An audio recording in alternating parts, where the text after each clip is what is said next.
Hello everyone, this is Gamer of Knowledge and More, Gamer of Knowledge, GoCam, or just Fred if you want to go by my real name, back with another video. Today is a new Magic the Gathering deck tech, but this time it's on a partner deck. It's for Brinelin the Moon Kraken and Gilanra Collar of Wirewood. One costs 8 mana to bring out, costing 6 of any and 2 blue. The other one costs 2 of any and a green, so 3 mana for Gilanra. Brinelin says that whenever he enters the battlefield, or whenever you cast a spell with confirmed mana cost 6 or greater, you may return target non-land permanent to its owner's hand. And Gilanra says you tap it to add a green mana to your mana pool, and when you spend it to cast something that costs 6 or more, you draw a card. So the deck focuses on bringing out big spells that cost at least 6 mana. And so for that, I'm going to show you 3 cards per certain categories. The first one is getting lands out. So first is Search for Tomorrow.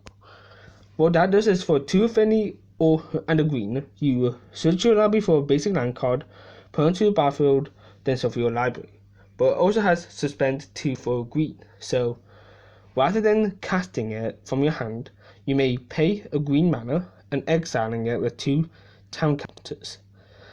At the beginning of your upkeep, you remove a town counter on it, and when the last one is removed, you cast it without paying its mana cost.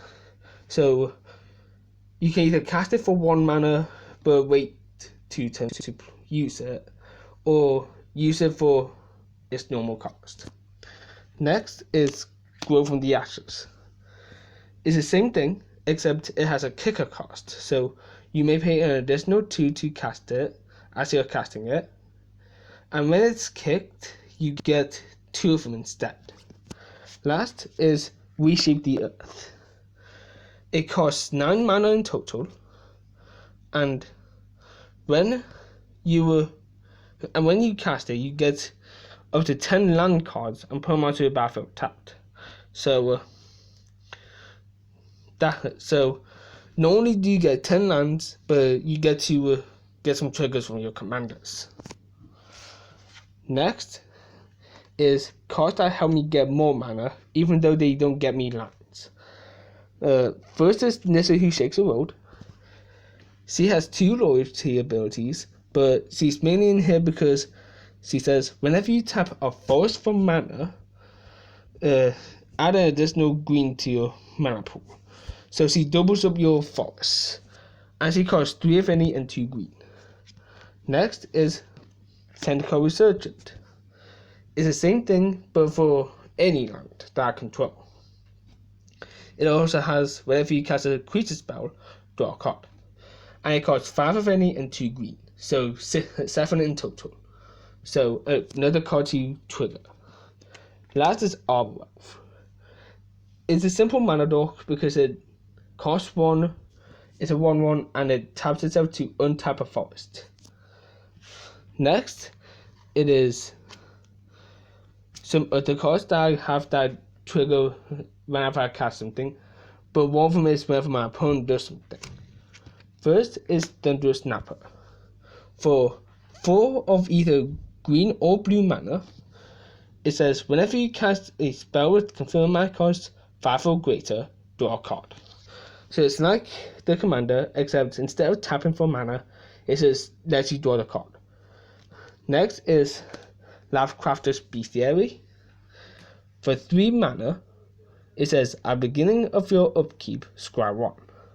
And whenever you cast a creature spell, you may pay green mana. If you do, draw a card. I like to think that as an extort type of thing, because you're paying 1 mana to do something. Last is Nesahar. This is the one that I was talking about that does the thing whenever my opponent does something. It can't be countered. I have no maximum hand size, and whenever an opponent casts a non-creature spell, draw a card. And it costs 7 mana in total, like Tentacle Resurgent. Next is some cards that have Cascade.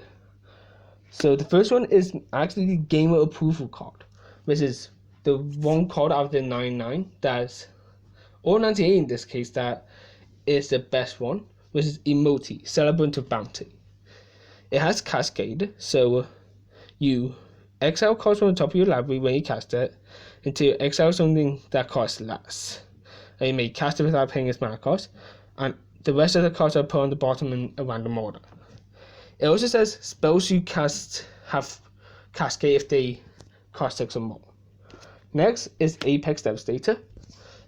It's a 10 mana card that has 4 Cascades. So with her you get 5 Cascade triggers. So multiple instances of Cascade, each trigger separately.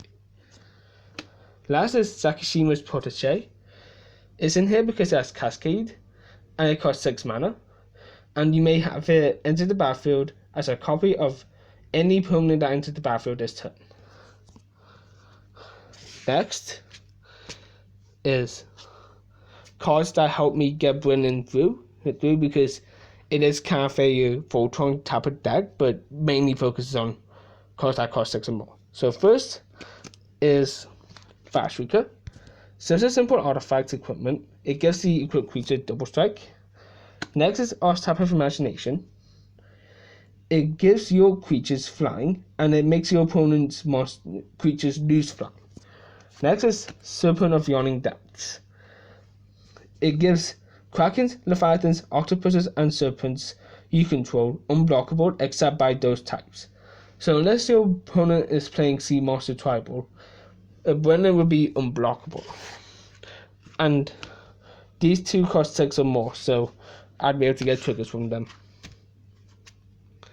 Next is some counter spells. They're the last ones for today's video. So they're in here to protect my commanders in some way. First is Rewind. For 4 mana, it says counter target spell, untap up to 4 lands. So it essentially pays for it. It's essentially free. Next is Sublime Epiphany. It can either target counter spell, counter target activated or trigger ability, return something to the hand, create a token of a creature I control, or make someone draw a card. And it's for 6 mana. Lastly is Mana Leak. It, for 2 mana, it counters a spell unless its control pays 3 mana. So that's it for the deck, guys. Oh, I just dropped Mana Leak. So that's it for the deck. Thanks for watching. Please check out my social media pages on Facebook, Instagram, and Twitter. If you haven't already, please subscribe and ring the bell for future uploads. See you in the next video, guys. Bye.